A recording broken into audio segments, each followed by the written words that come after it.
Welcome to the Strategy Skills Podcast. I'm your host, Chris Safarova, and our podcast sponsor today is strategytraining.com.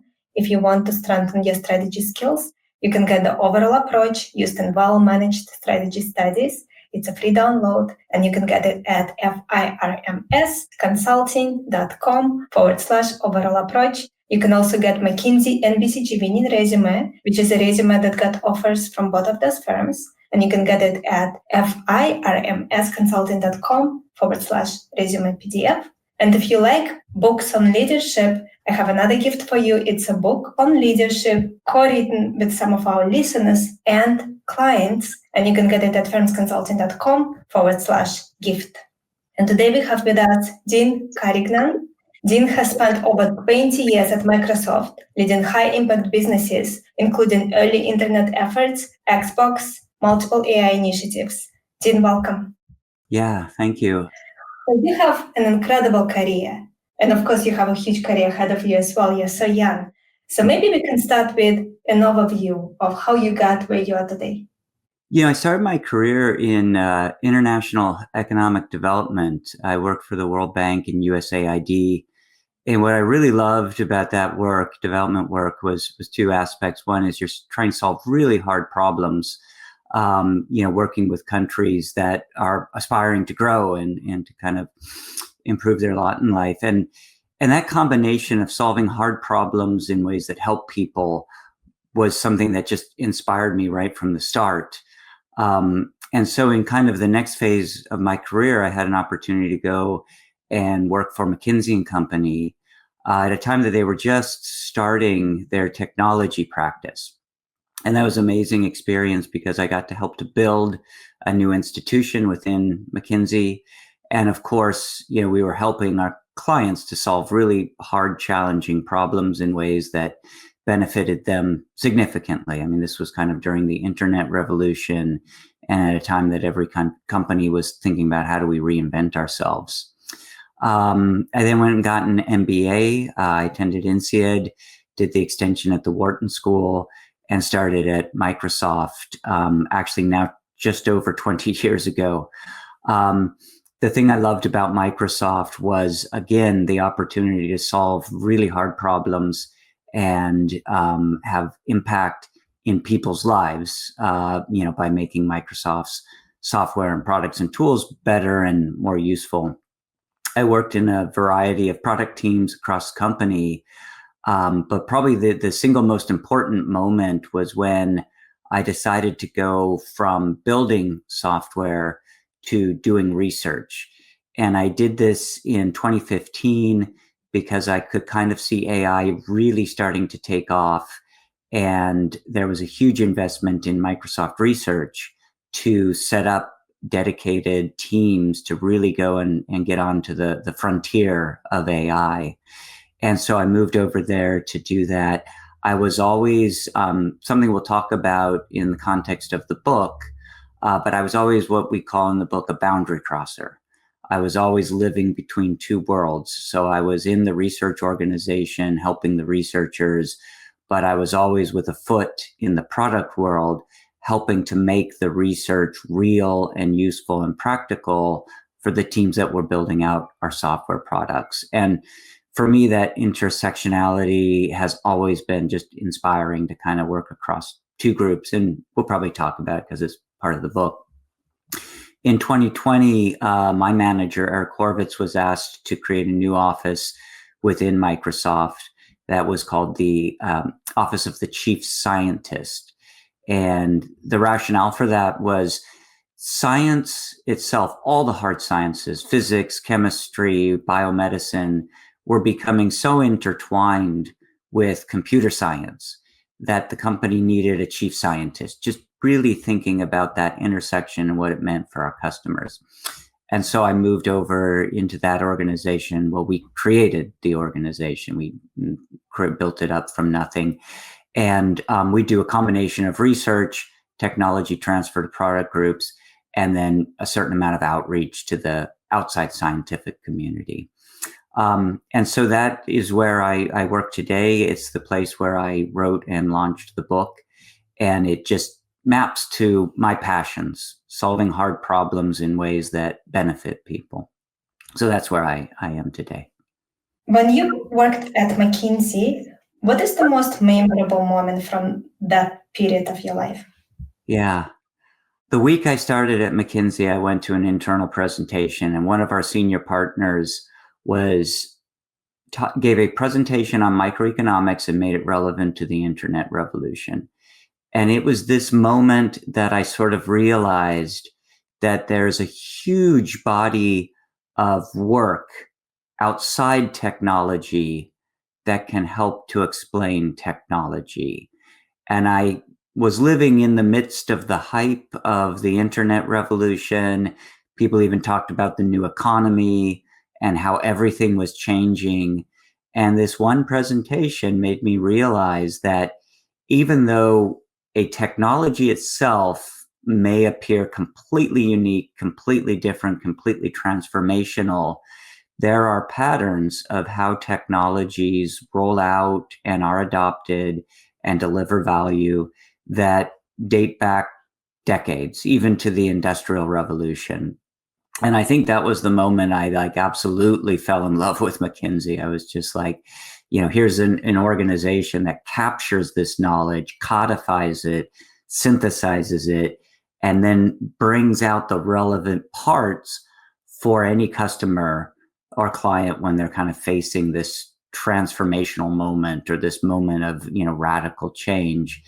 And it's a lot of how I've tried to run my own, career ever since then, is being deep inside the technology, but bringing that outside perspective of economics, sociology, other fields that really help you to contextualize technological change.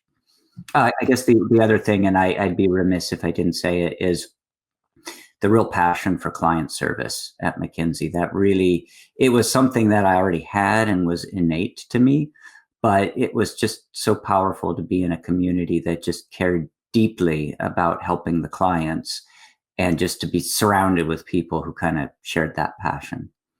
Do you remember your most difficult project during that time?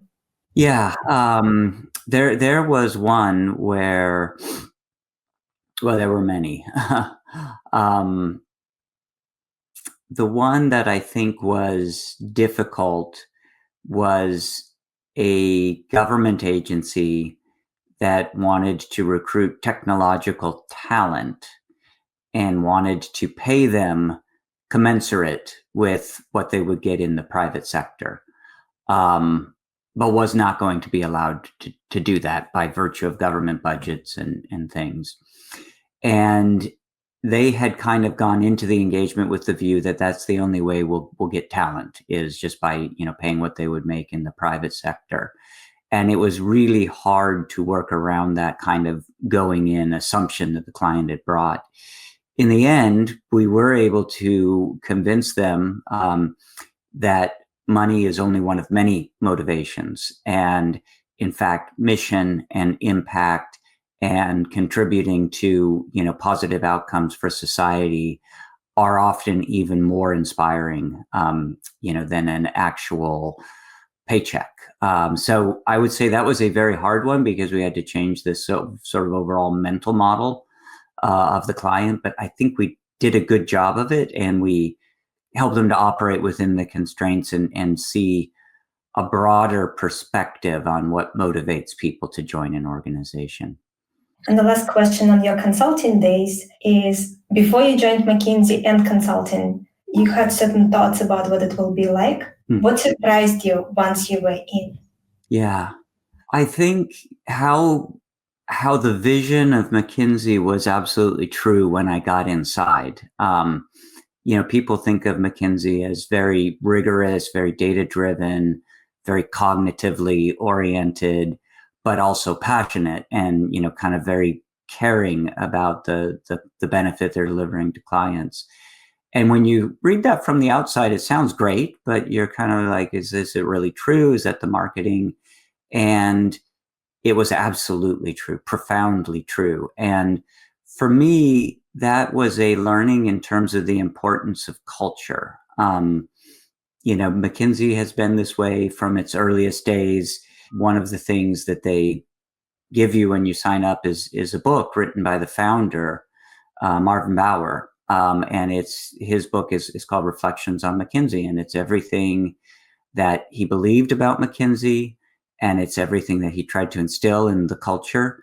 And you read it the day you arrive and you internalize it and you really see it lived out. And so culture just has this sustaining power that enables, or institutions to keep operating at a level of sort of quality that no amount of process or management or top-down management can deliver. And so I think the power of culture was something that was just really, really impressed deeply upon me. And then after MBA, you joined Microsoft and you stayed for 20 years. What made you decide to stay for such a long time? Yeah. In fact, when I joined, I thought it would probably be 2 years. I would get Microsoft on my resume and I would move on to my next thing. The thing that has kept me there, continues to keep me there, is the fact that I like to say I've had 4 or 5 different careers at Microsoft. And the thing that attracted me to the company when I recruited was they were interested in my technical skills, but they were more interested in me as an individual, the way I work, my disposition, how I partner, how I, collaborate. And I really saw that they were making an investment in me, not necessarily just renting, whatever technical skills I might happen to have at the time. And that's why I chose Microsoft over other technology companies. And 2 things have been true since I've been there. One is the opportunity to collaborate is massive. It's this idea of being a boundary crosser that I alluded to. And although the company is vast and it is divided into divisions and teams, there's this huge openness. We all feel like we're Microsoft, we're one community. So when you reach out and you say, I want to partner, I want to collaborate, the opportunities are really significant. And over the course of 20 years, what I've typically done is started collaborating with another part of the company and then gone on to join that other part of the company. I've done this 4 different times. And in almost every occasion, I've been able to create my own job in the new business. It starts as a collaboration.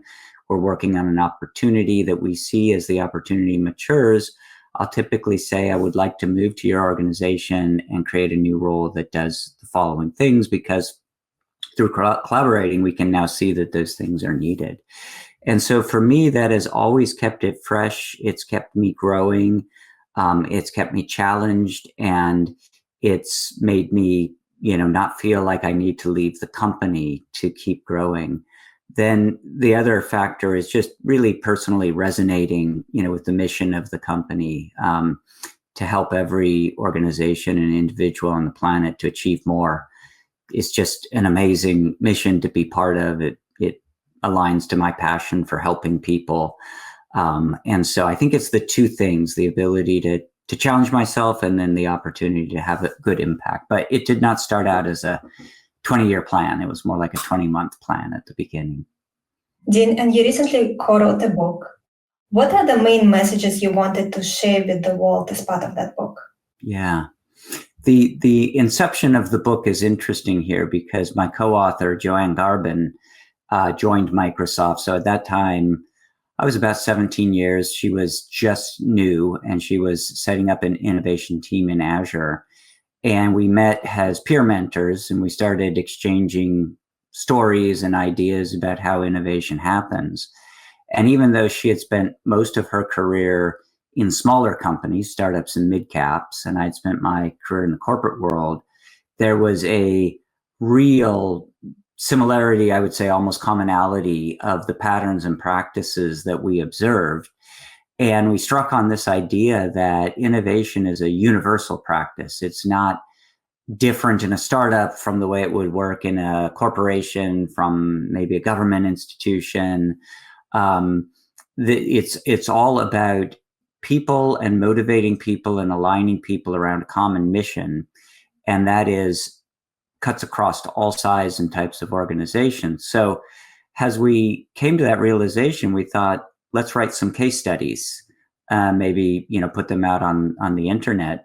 So we started interviewing different teams, Xbox, Office, Bing, Cognitive Services, Microsoft Research. And we realized that these case studies were really rich and really interesting, again, not just within Microsoft or in the tech sector, but to any company that wants to become more innovative.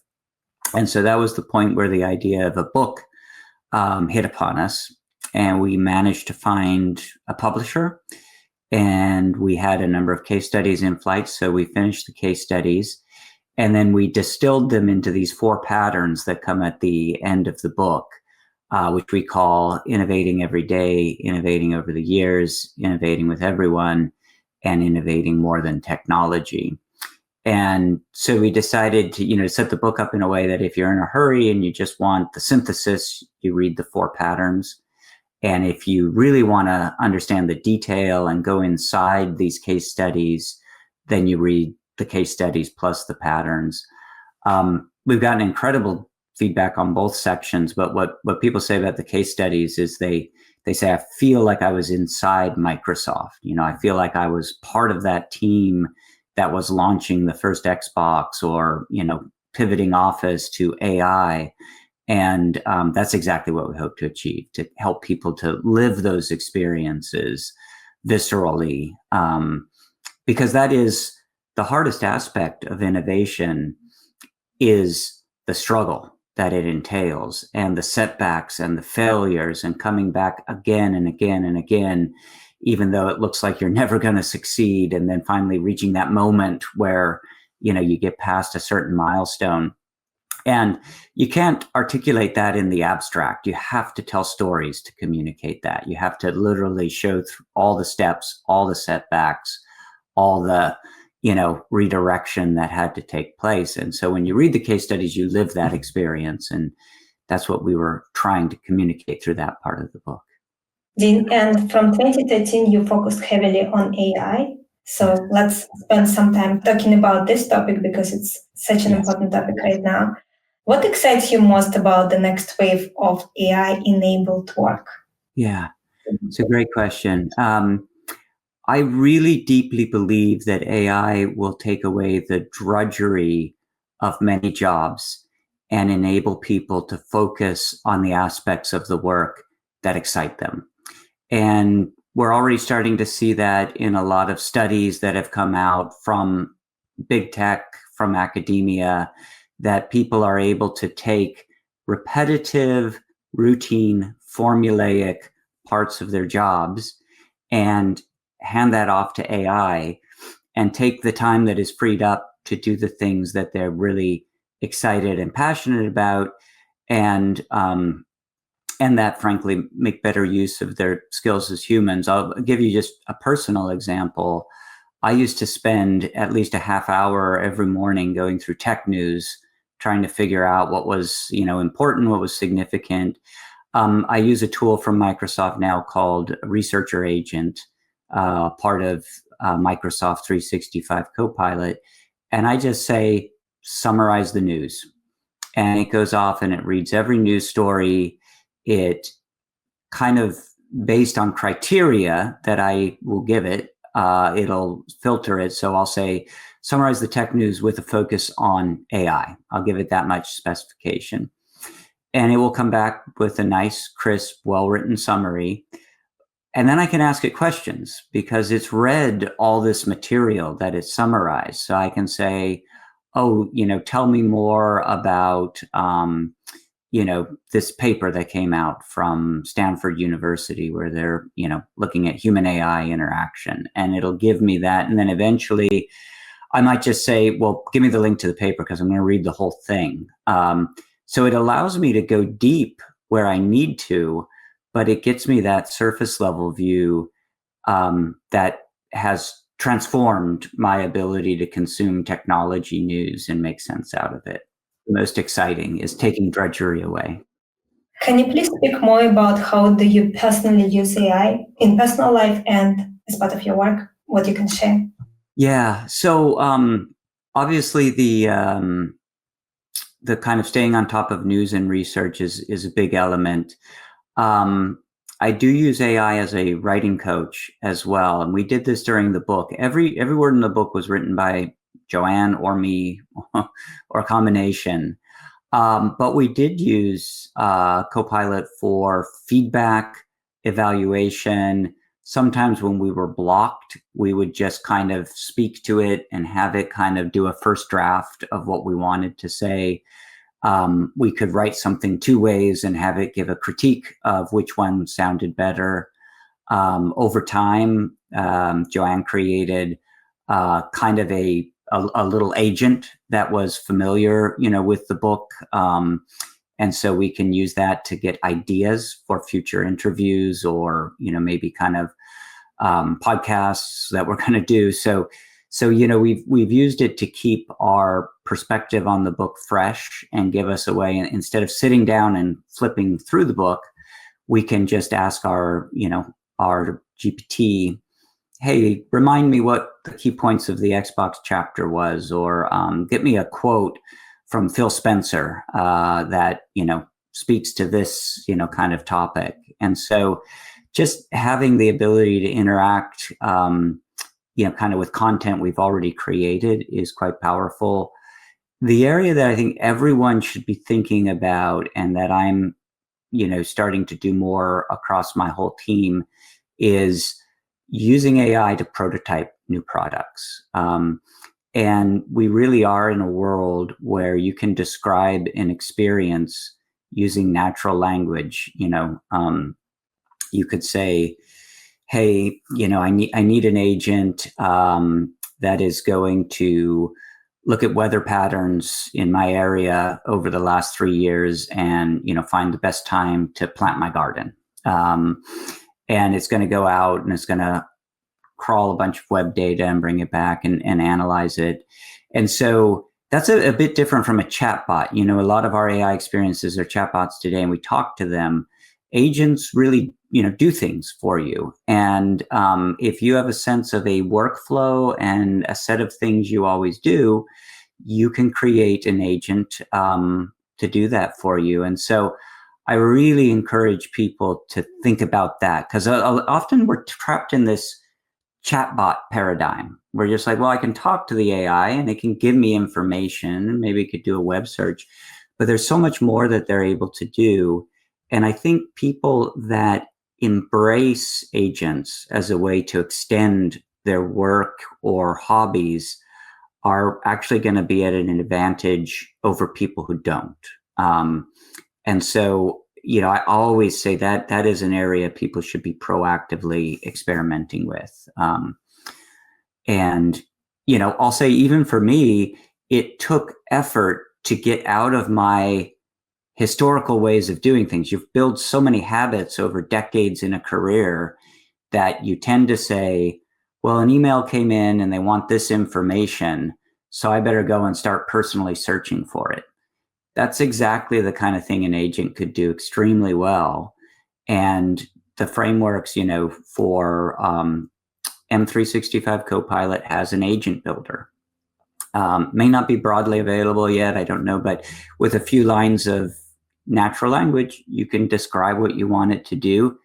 Won't get it right the first time, but you can start iterating. So I really think thinking of AI as not just saying things, but doing things is an important area. And it's one that I'm working on personally and pushing my whole team to do.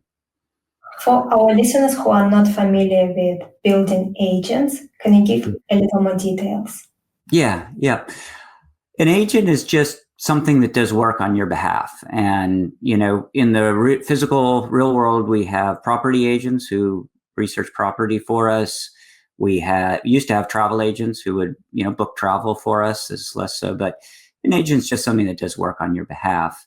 And the interesting thing and there's many agents out there. Every time, you search the web through either Bing or Google or another website, on the back end of that, there's an agent that is going through an index of every website and matching to the keywords that you typed in and trying to find the best matches, summarizing them, putting them in links. So we've had agents working for us for decades in technology. But the interesting thing about AI is that the agents now speak our language because of models, like the GPT models from OpenAI and others, and the Phi models from Microsoft. So there's a lot of work at Microsoft on what we call declarative agents, which is where you tell the agent what you want it to do, just in whatever your native language is. And then the agent will go off and try to do it. It will come back and tell you maybe where it found, where your instructions were unclear, or where it hit something it couldn't do, or where it made a mistake. And you iterate it. But, a good example, a classic example would be read my email every morning, sort it into things that are specifically asking me to do something, emails that need me to act versus maybe emails that are just an inform, and put it into two separate boxes, inboxes, so I can focus initially on the things that require my immediate action. And then if you wanted to take that one step further, you could say, prioritize those emails for me based on maybe which ones have an urgent note, or which ones contain the word ASAP, or which ones came from my, management chain. And then if you wanted to go further, you could say, create an initial response, right? What you think would be the response, and then I'll come in and edit it. But you can kind of see how just a very simple workflow of read my email, and if the agent gets that right, then you could give it some criteria to prioritize, and you could take additional action. And so that would be just a simple example where you can create an agent just typing in natural language, and you can iteratively build it up. There's a risk, of course, with agents that we give them too much scope, and so eventually you might just say, well, respond to every email on my behalf. And of course, that's not a good thing. But you can kind of see where building up to it step by step will give you a good sense of the capabilities of the agents and what they're able to do. And you can approach it safely and responsibly just by adding a little incremental capability once some of the basics you've kind of figured out. Over the next 3 to 5 years, how do you think AI will change the world even further than what already occurred? Yeah.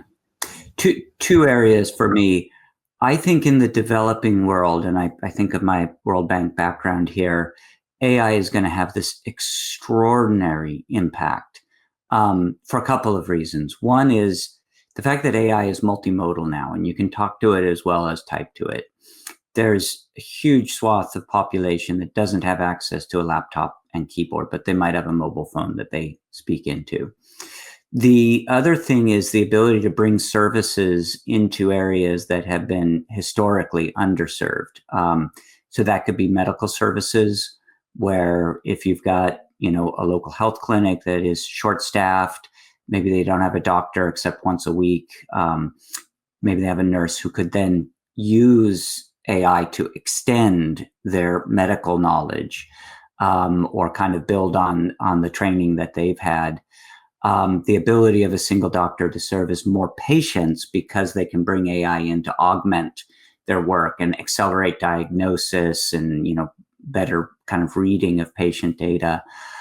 So in the developing world, I think there's just this massive opportunity. And I'm grateful that at Microsoft, we have two organizations that look at that. One is we have a research lab in India that about a third of their portfolio is AI for developing countries. We also have an organization called AI for Good that looks purely at how do we make the world a better place with AI, independent of all the productivity work that we do. And they do a lot of programs with developing countries. So I think the developing world is a massive opportunity. The other is AI in science and the process of scientific discovery. And we're not hearing as much about that in the popular media, but it's really actively discussed in the research domain. And so, you think about the typical bottlenecks in the scientific discovery process. One is just, a shortage of scientists who can read all these papers and understand what's happening in a given field and synthesize. AI excels at that. AI can read, thousands of scientific papers, internalize the content perfectly in ways that humans just aren't really set up to do. Increasingly, we're finding that AI can help with experimental design as well. So it can think about, thousands of permutations of how you might design and run an experiment, evaluate the strengths and weaknesses of each, and come back to a scientist or researcher with, the start of an experimental plan. And then in terms of scientific education, I think there's just a huge, we need more scientists and we need more engineers. And by understanding this massive body of scientific information, AI can help learners to kind of come up that curve and be a complement to, human teachers.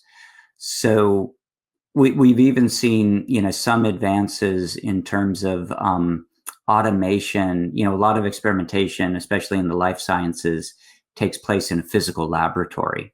But a lot of those processes inside the lab are repetitive. They don't necessarily require a lot of scientific thought by the human. It's just, repeating a experimental protocol that's well documented. And we're finding that, AI and sometimes combined with robotics can actually implement a lot of the more repetitive aspects of running experiments in physical labs. So you can kind of see all these points in the scientific discovery process where AI can contribute. You absolutely need human scientists guiding that process, right?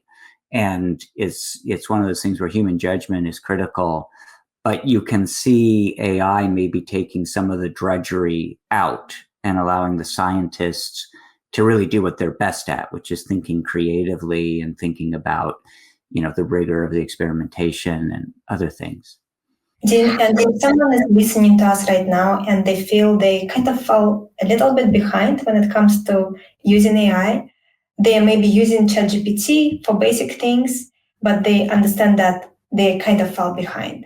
Are there specific AI tools you would recommend, resources, people to follow for someone to get up to speed fast on how to use AI tools that are already available for leaders? Yeah, I mean, if you're already using either ChatGPT or Copilot or both, you've got the platform you need.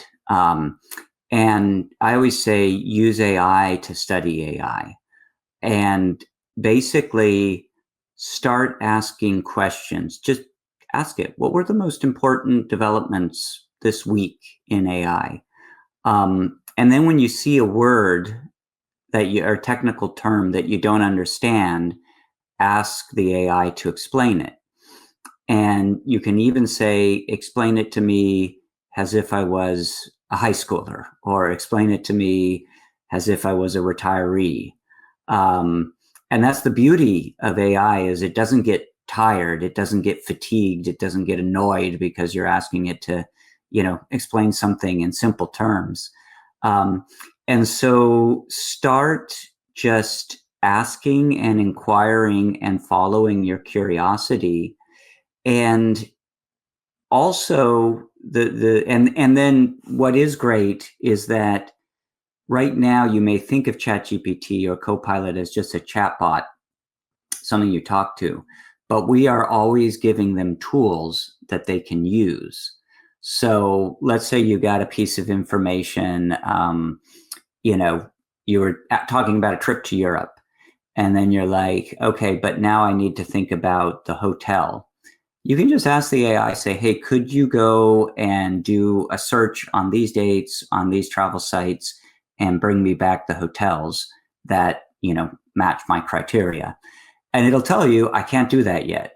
Or it'll probably, in that specific instance, it'll go off and do it for you, and it'll bring it back.